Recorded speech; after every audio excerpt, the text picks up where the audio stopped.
Now, along these same lines, my administration is also confronting challenges to what is known as the state secrets privilege. This is a doctrine that allows the government to challenge legal cases involving secret programs. It's been used by many past presidents, Republican and Democrat, for many decades. And while this principle is absolutely necessary in some circumstances to protect national security, I am concerned that it has been overused. It is also currently the subject of a wide range of lawsuits. So let me lay out some principles here. We must not protect information merely because it reveals the violation of a law or embarrassment to the government.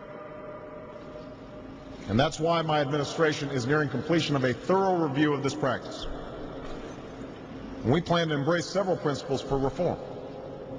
We will apply a stricter legal test to material that can be protected under the state secrets privilege.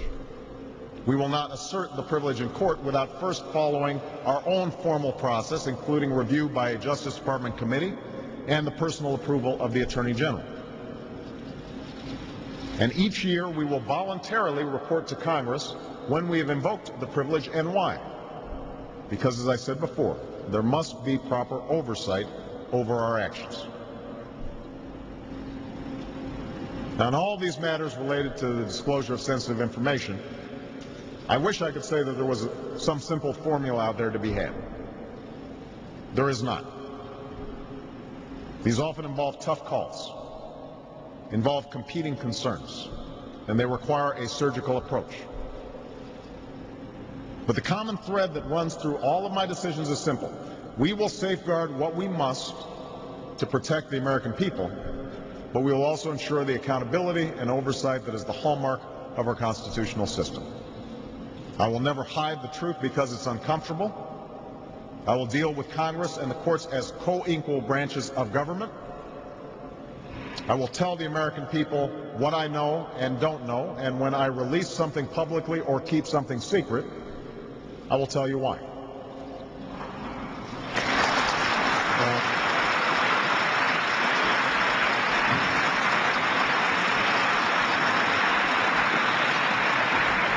Now, in all the areas that I've discussed today,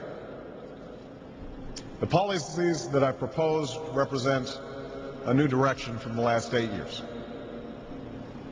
To protect the American people and our values, we've banned enhanced interrogation techniques. We are closing the prison at Guantanamo. We are reforming military commissions, and we will pursue a new legal regime to detain terrorists. We are declassifying more information and embracing more oversight of our actions. And we're narrowing our use of the state secrets privilege. These are dramatic changes that will put our approach to national security on a surer, safer, and more sustainable footing. Their implementation will take time, but they will get done.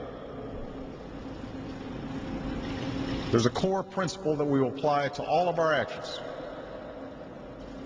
Even as we clean up the mess at Guantanamo, we will constantly reevaluate our approach, subject our decisions to review from other branches of government, as well as the public. We seek the strongest and most sustainable legal framework for addressing these issues in the long term, not to serve immediate politics, but to do what's right over the long term.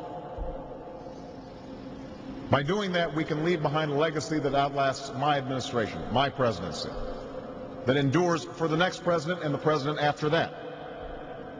A legacy that protects the American people and enjoys broad legitimacy at home and abroad. And this is what I mean when I say that we need to focus on the future. I recognize that many still have a strong desire to focus on the past. So when it comes to actions of the last 8 years, passions are high. Some Americans are angry. Others want to refight debates that have been settled. In some cases, debates that they have lost. And I know that these debates lead directly, in some cases, to a call for a fuller accounting, perhaps through an independent commission. I've opposed the creation of such a commission because I believe that our existing democratic institutions are strong enough to deliver accountability. The Congress can review abuses of our values, and there are ongoing inquiries by the Congress into matters like enhanced interrogation techniques.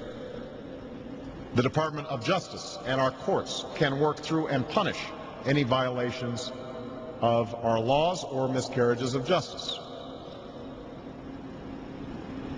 It's no secret there's a tendency in Washington to spend our time pointing fingers at one another. And it's no secret that our media culture feeds the impulse that leads to a good fight and good copy. But nothing will contribute more than that than extended relitigation of the last 8 years.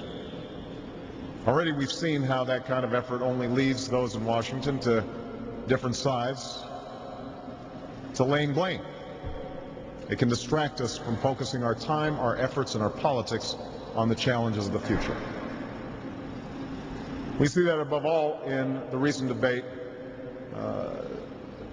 how the recent debate has obscured the truth and sent people into opposite and absolutist ends. On the one side of the spectrum, there are those who make little allowance for the unique challenges posed by terrorism and would almost never put national security over transparency. And on the other end of the spectrum, there are those who embrace a view that can be summarized in 2 words: anything goes. Their arguments suggest that the ends of fighting terrorism can be used to justify any means, and that the president should have blanket authority to do whatever he wants, provided it is a president with whom they agree. And both sides may be sincere in their views, but neither side is right. The American people are not absolutist, and they don't elect us to impose a rigid ideology on our problems. They know that we need not sacrifice our security for our values, nor sacrifice our values for our security, so long as we approach difficult questions with honesty and care and a dose of common sense. That, after all, is the unique genius of America. That's the challenge laid down by our Constitution. That has been the source of our strength through the ages. That's what makes the United States of America different as a nation.